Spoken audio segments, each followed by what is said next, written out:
자, 그래서 윤 정부에 의해서 이제 이 문재인 변비가 해결이 됐기 때문에 군부 브레인과 군수산업이 전력 질주를 하죠. 사력을 다해서 질주하고 있습니다. 미사일 요격용 특수 레이더 특수 미사일이 급가속 발전을 해서 KAMD, LAMD가 지금 급속하게 진화하고 있고요. 그다음에 레이더 소나 등 감시 정찰 기술이 급가속하고 있고요. 전략 미사일, 즉 이제 탄도 미사일이나 혹은 장거리 순항 미사일, 그게 전략 미사일이죠. 저희 뭐 초음속인가 마음속 순항 미사일이 뭐 3,000km 가는 거, 2,000km 가는 거 있다는 거 아니에요?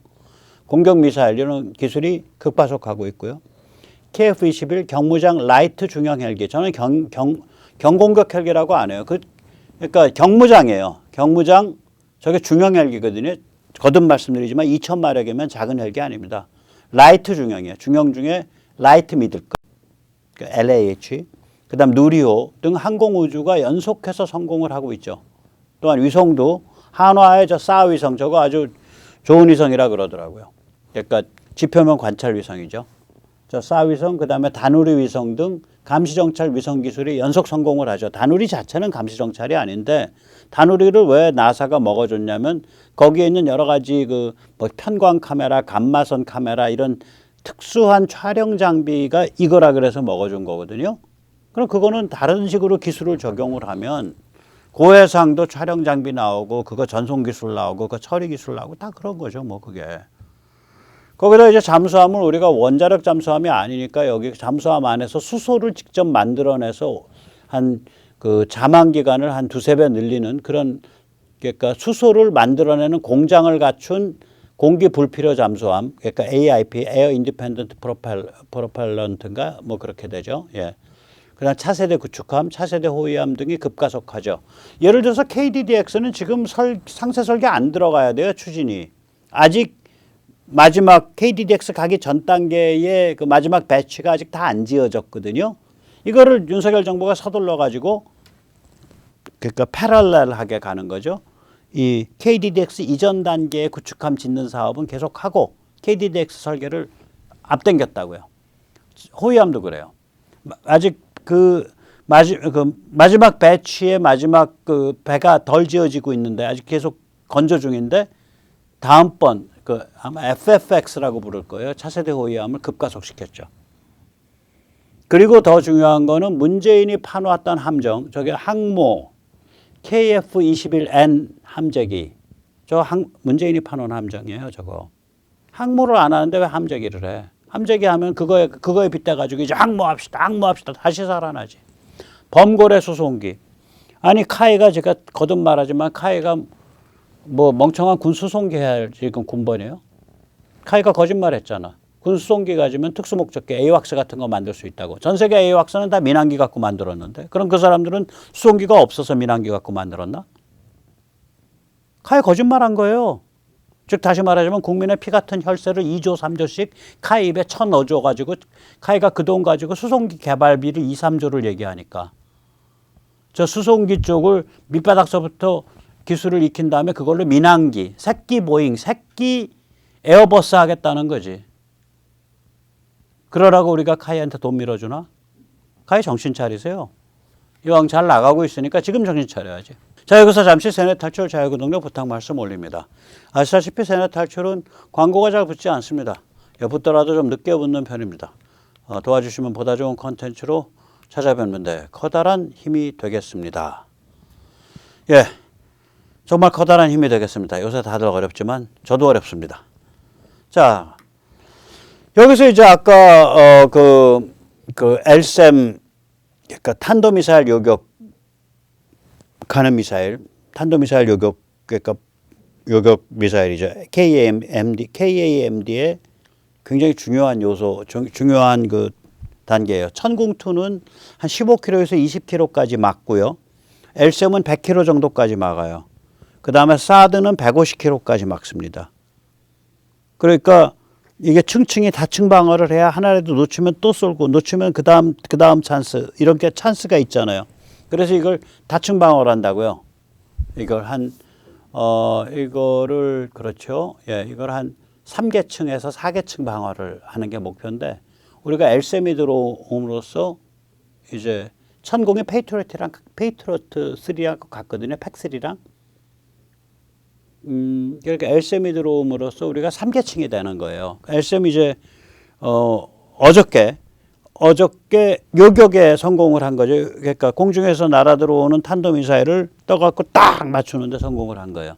그 전에 실험은 비행에 성공을 한 거고.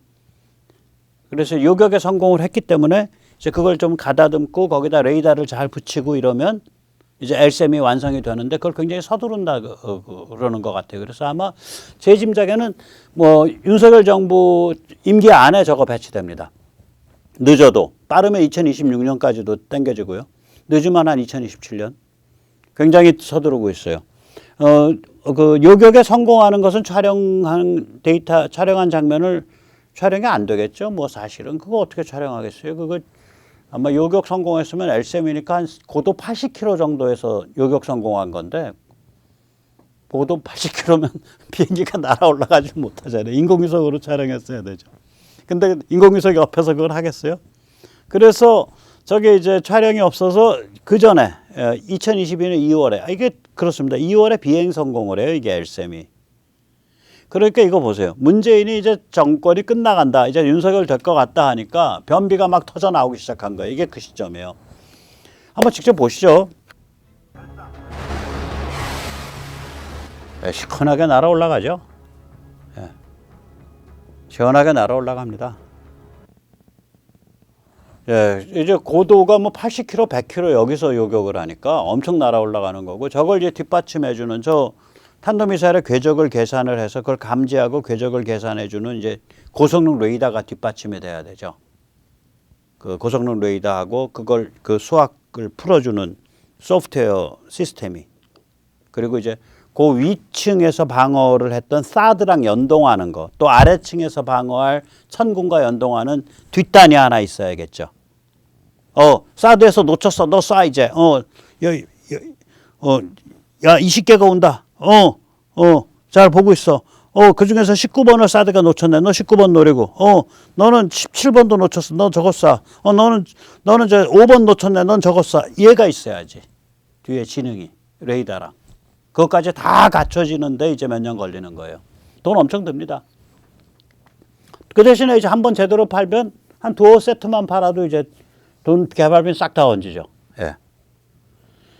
그 다음에 이제 이 LSM 같은 걸로 미사일이 오는 거에서 기다리고 있다가 뿅 가서 딱 맞는 거예요. 그러니까 공중에서 날아가다가 스톱 온다 여기서 맞춰야지 딱 기다릴 거 아니야. 그러니까 공중에 정지도 하고 사고 옮기기도 하고 뭐 이래야 돼. 그래서 이게 부유 실험이 필요한 거예요. 그래서 이게 LSM 부유 실험입니다. 이것도 올해 1월에 발표가 됐죠. 한번 보세요. 아마 우리 다 보셨을 거예요. 저도 그 전에 한번 보여드린 것 같아요. 딱 정지해서 기다리고 있잖아요. 방향도 조절하고.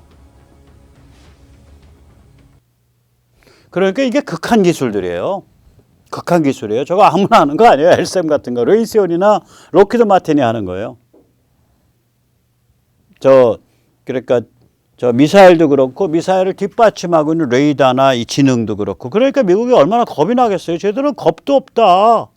우리 볼 때 좀 무슨 저런 놈들이 있냐. 대충 사다 쓰지. 저걸 꾸역꾸역 지들이 만들어서 지들 시스템을 다 구축하고 저 뭐 하고 있는 거야. 근데 그걸 가지고 또 나가서 팔아서 본전을 건져오네. 뿐만 아니라 그거 팔면서 엄청난 군사적, 지정학적 그 영향력을 갖고 있죠. 빈살만이 왜 왔겠어요? 미국한테서 무기 받기 어려우니까 우리한테서 무기 받으려는 거 아니야. 그러면서 동시에 미국한테 보내는 시그널은 뭐냐면, 야, 우리랑 너희랑 지금 관계가 굉장히 어색하고 안 좋은데, 내가 그래도 뭐 무기를 중국에서 사겠냐? 한국에서 사지. 한국은 너희 애 아니야. 정급하면 한국 통해서 우리 제어해. 우리도 중국 거 쓰기 싫거든. 이 시그널 보낸 거예요. 그러니까 충분히 보내니까 일본 안 가버린 거지, 뭘.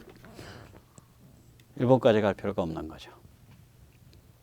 저 LAMD가 참 재밌는 물건이에요. 그러니까 KAMD랑 다릅니다. KAMD는 이제 다시 좀 설명을 이따가 이제 도표를 가지고 드릴 텐데 KAMD는 탄도미사일을 요격하는 거예요.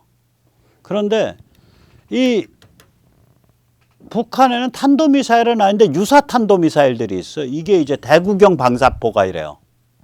우리는 예를 들어서 우리 천무에서 쏘는 400mm 로켓은 탄도미사일이에요. 단거리. 탄도라는 건 뭐냐면 대기권 바깥으로 뿅 벗어나서 그냥 높이 올라가면 그 다음에는 엔진을 끄고 엔진이 거의 작동을 안 한 상태에서 그 진공 상태를 그 탄도로 쭉 지구 궤도를 따라서 돈다고요. 지구 이걸 평행하게 이렇게 그렇게 가는 걸 탄도 미사일이라 그래. 발리스틱 미사일. 거기까지 안 올라가요. 북한의 뭐 대구경 장사포가 거기서 쏘는 애들은 로켓인데 이게 얘가 멀리 가는 거야. 빠르고 탄도 미사일 뭐 버금갈 정도로 빠르고. 얘 어떻게 잡을 거냐 이거지. 탄도미사일이면 탄도를 계산을 해요. 아, 올라가서 지금 대기권에서 저렇게 쭉 도니까 쟤 요렇게 쟤 꺾였구나. 그럼 여기쯤에서 잡으면 되겠네. 우리 쏴 쭉 올라가서 떴을 때 뿅 맞는 거거든. 탄도미사일은 그렇게 맞추는데 탄도까지 안 올라간 애야. 그런데 서울도 오고 평택도 오고 뭐 대전도 가. 얘 잡아야 될 거 아니요. 그래서 이게 LAMD가 나오는데 이게 그러기 때문에 이스라엘의 아이언돔과 비교하는 게 모욕이에요. 왜 모욕이냐? 이스라엘의 아이언돔은 북한의 그 저는 유사 탄도탄이라 그러는데 저걸 제가 그러니까 쿼사이 발리스틱 미사일이에요. 유사 탄도탄이야.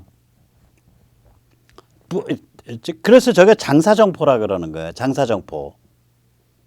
저걸 일반적인 탄도미사일도 아니고 일반적인 허접한 로켓도 아니야. 아주 묘한 위치를 갖고 있는 게 북한의 대구경 장사포가. 그런데 아이언돔은 허접한 뭐 길이 한 뭐 사람 키 정도도 안 되는 허접한 무슨 카쌈 뭐 이런 그 간의 수공업으로 만든 것 같은 로켓이 있어요. 이렇게 생긴 거 사람 키보다 좀 작아요. 요 정도밖에 안 와. 150cm. 이런 거 잡는 애예요. 아이언돔은. 근데 북한은 얘가 못 살아서 그렇지 그 중국과 러시아의 그 군사 기술을 지원받아 가지고 어마무시한 걸 갖고 있는 놈들이잖아. 거기에 비하면은 정말 얼라와 어른이죠. 북한은. 여기 아이언돔 갖고는 북한의 장사정포를 못 잡아요. 그래서 이게 가격이 꽤 비싸요. 아이언돔보다 발당 가격이 높아 오히려. 가격을 줄이려고 한 게 아니에요. 북한의 유사 탄도미사일에 해당하는 대구경 장사정포를 잡으려고 만든 거예요. 우린 그게 필요하죠. 그런데 그래가지고 이제 이걸 그런 다음 두 번째 아이언돔의 또 다른 문제는 뭐냐?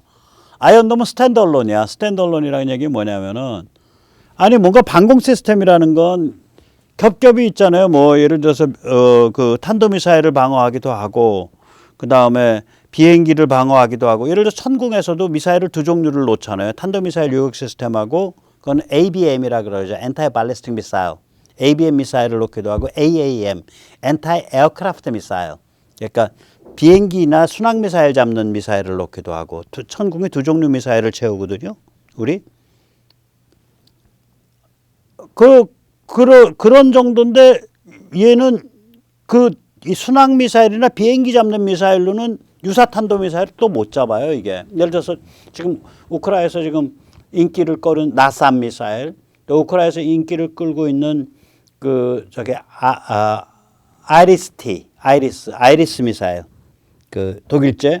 얘들은 뭐냐면 순항 미사일이나 비행기를 잡는 애들이라고요. 순항 미사일, 비행기 잡는 거 가지고는 저 유사 탄도 미사일을 못 잡아요 또.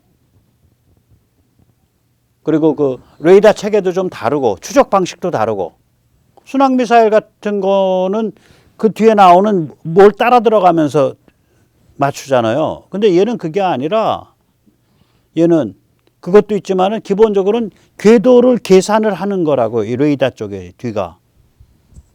그게 좀 다른 거예요. 이게 여러 가지가. 아마 이게 나삼보다는 훨씬 쌀 거예요. 아이리스나 우리께 좀 쌀 수 있어요 이게. 아무튼 가격이 그렇게 아주 싼 건 아니에요. 발당 가격이 아이언돔보다 비싸요. 그러면 훨씬 더 고급진 걸 훨씬 더 살벌한 놈을 잡는 애예요. 얘 한번 발사 실험, 이것도 2월 달에 이건 비행 실험입니다. 아직 요격 실험은 아니에요. LAMD는. 일단 비행 실험이 성공했다. 이걸 문재인 정부 때 성공했다 그래도 이제 트집 잡아서 또 밟으니까 가만히 있다가 문재인 정부 끝날 때 한꺼번에 다 튀어나온 거예요.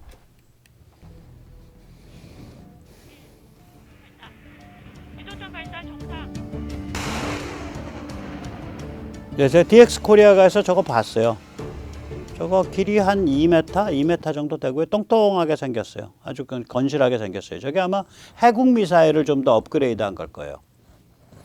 자, 그래서 미사일 종류가 이제 여러 가지가 나오죠. 요격 미사일이. 그래서 우리가 이제 한번 본 겁니다. 자, 여기서 저 빨간색은 미제예요. 팩3는 한 20km 정도에서 보통 요격을 하죠. 탄도미사일 요격하는 겁니다. 사드는 고고도 150km에서 요격을 합니다. 그리고 이제 우리가 들여오지 않은 굉장히 비싼 미사일이 있죠. 레이시오니까 로키드 마틴하고 일본 미츠비시가 같이 개발한 SM3. 저거는 뭐 500km 뭐 이렇게 굉장히 높은 데서 그러니까 이제 날아가고 있는 대륙간 탄도 미사일을 요격하는 거예요. 그러니까 SM3는 이쪽에서 꼽히는 게 아니라 탄도 자체에서 요격할 거예요. 굉장히 높은 데서 요격해요. 그러니까 저거는 뭐냐면 저런 거 배치할 때 미국한테 돈 받아야 돼요. 우리한테 떨어지는 미사일이 아니라 미국으로 날아가고 있거나 멀리 날아가고 하와이나 괌으로 날아가고 있는 걸 우리가 대신 쏴주는 거예요. 예. 우리한테 떨어지는 거는 사드부터 잡으면 돼요. 그러니까 종말 단계부터 잡으면 되죠. 우리한테 떨어진다는 건 우리 쪽에서 종말이 된다는 얘기니까. 사드가 저게 터미널 페이즈잖아요. T가 종말 단계죠. 그래서 종말 단계에서는 150km 정도까지가 맥스인데 요번에 이제 개발 성공한 게 LSM 개발이 아니라 이번에 요격 성공을 한 거죠. 이제 그 뒤에 시스템이 다 붙어야 돼요. 그것도 몇 년 걸리는 거예요. 저 LSM이 요격 성공한 게 LSM이라 그러는데 저가 편의상 1이라 그랬어요. 왜냐면 뒤에 2, 3가 계속 언급되고 있으니까. 그리고 이제 우리가 천공2가 이제 개발이 끝나 있는 상태고, 그 다음에 LAMD가 개발해서 아마 천공2가 배치가 되고 있을 거예요. LAMD가 저게 이제 아까 말씀드린 저건 탄도미사일 요격이 아니라 장사정포 요격 시스템이에요. 저 노란 거는 뭐냐면 요격 내지는 비행 성공을 한 거예요. 저 개발이 지금 한창 제를 넘은 상태의 것을 노란 표시를 했고, 노란 별. 빨간 별은 뭐냐면 저건 개발 끝나가지고 이제 제품화돼서 배치되고 있는 거를 얘기한 거죠. 저 하얀 별은 뭐냐면 거론이 되고 있는 것.